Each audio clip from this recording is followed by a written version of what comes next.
L'annuncio su Instagram ha gettato nello sconforto i fan. Sono positiva, con sintomi, sto male e non ho altro da aggiungere, spero di farcela. Donatella Rettore ha il Covid e nella sua situazione il decorso è più complicato. A parlare è il marito Claudio Rego, musicista e compagno di vita da tanti anni. Donatella non sta benissimo, nel senso che forse facciamo corna, oggi verificheremo se è negativizzata, però essendo lei fragile perché è microcitenica, su di lei questi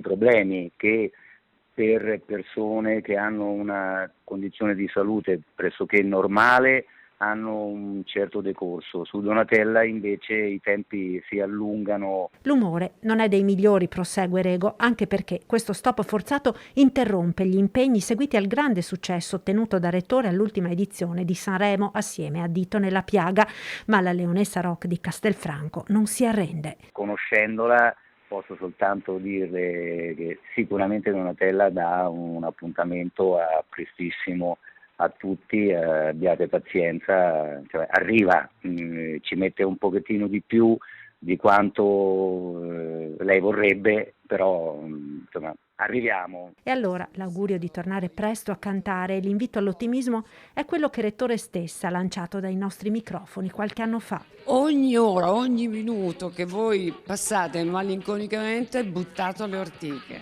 Ciao da Rettore. Guarda dritto